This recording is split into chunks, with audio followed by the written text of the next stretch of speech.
Oke guys, kembali lagi dengan Blacky Alpa. Nah, di sini banyak kali yang bertanya-tanya dari kolom komentar, baik itu YouTube maupun TikTok. Jadi banyak bertanya mengenai sok yang aku pakai ya. Nah, jadi sok yang aku pakai ini udah ganti ya, bukan standar lagi. Nah, ini sorry ya guys, jorok karena memang habis hujan-hujan dan ini juga cuaca hujan-hujan lagi. Jadi nanti aja lah dicuci ya. Nah, di sini kita bahas sok yang aku pakai ini yaitu KTC Evo ya. Ukurannya ini 305 mm. Kalau nggak salah seukuran dengan standar. Nah, jadi untuk tampilan sok belakang ini seperti ini dia. Sok KTC Evo ini udah tabung. Yang aku pakai ini KTC Evo yang tabung. Nah, tampak dari belakang tuh seperti ini ya.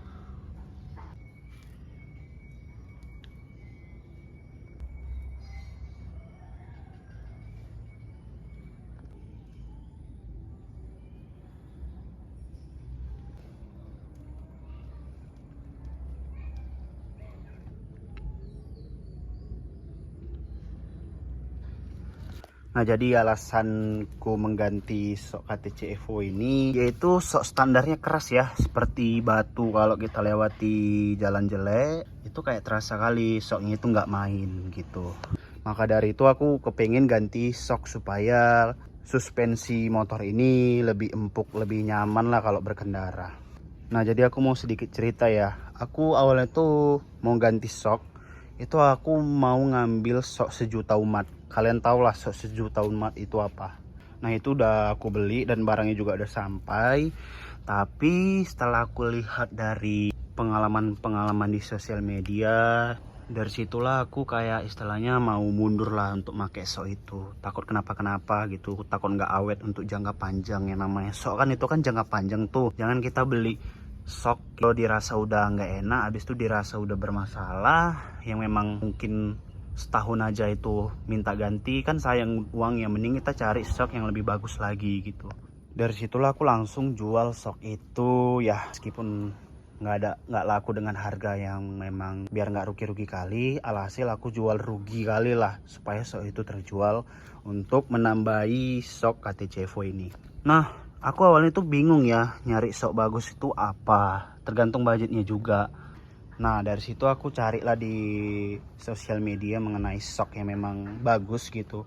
Kemudian juga banyak orang make. Nah, aku kepincut pada KTC Evo ini yang tabung ini ya. Nah, setelah aku ke bengkel, aku nanya sok, itu ada RCB juga. Kalau nggak salah sih beda harganya, lebih beda lah, lebih mahal lagi RCB dibandingkan KTC Evo. Nah, untuk harga KTC Evo ini sekitar 2K ya, 2000 ya. Aku beli di toko offline udah sama pasang. Nah, banyak yang bilang mahal ya. Ya iyalah, karena kan di Aerox ini kan udah dual shock kan. Jadi kan hitungnya kan jadi dua gitu, nggak satu kayak motor yang biasa gitu kan. Apa kayak Vario itu kan masih satu shock. Nah, di Aerox ini udah dua shock gitu. Jadi hitungannya mungkin lebih mahal menurut kalian. Nah, jadi juga aku nyarankan buat kalian kalau kalian mau ganti shock belakang, kalau memang mau nyari yang bagus, aman, nyaman, apalagi untuk jangka panjang, mending kalian cari yang ada harga, ada kualitas ya. Kalau bisa sih lebih mahal sekalian gitu. Karena kenapa? Kalian bakalan rasain itu gimana rasa sensasi dari shock tersebut. Karena dari kenyamanannya terasa juga, kalau kita istilahnya mau jalan jelek juga itu lebih nyaman. Nah, KTC Evo ini itu ada settingannya guys. Jadi kalian punya KTC Evo yang seperti aku ini, kalau kalian bilang itu keras, itu ada settingannya. Settingannya itu bisa diputar nih. Ini kalau nggak salah apa sih namanya, ribbon apa preload gitu, aku lupa lah intinya. Nah, ini bisa disetting. Nah, ini disetting. Nah, awalnya itu kan aku pakai ban sumo atau ban standar. Nah, itu aku pakai settingan itu 14 klik. Ini yang di bawah, di sini 4 klik. Nah, setelah aku ganti ban yang kecil dengan ring yang 14 kecil, nah aku tuh pakai settingan 17 klik, di sini juga 7 klik. Nah, perbedaannya itu memang harus kita cari-cari ya settingannya, dengan bannya juga. Dengan kalian mau harian atau untuk touring atau gimana itu tergantung settingannya juga. Jadi meskipun sok ini udah diganti yang kayak seperti ini, kalau misalkan nggak dapat settingannya, kalian harus cari-cari juga tuh settingannya. Mungkin dari sosial media tuh banyak tuh settingannya. Nah, kalau seperti aku ini 17 bawah, 7 di sini tuh udah nyaman, udah enak, dipakai jauh pun enak, dipakai jalan jelek pun enak. Tapi tergantung juga sih guys. Karena kenapa? Karena yang namanya ring 14 yang kecil ini kalau dipakai jalan jelek itu kurang nyaman ya, kurang enak ya dibandingkan ban standar yang gede. Terasa lah perbedaannya. Dari aku juga terasa itu perbedaannya. Nah, jadi kalian jangan bingung-bingung kalau untuk sok sih.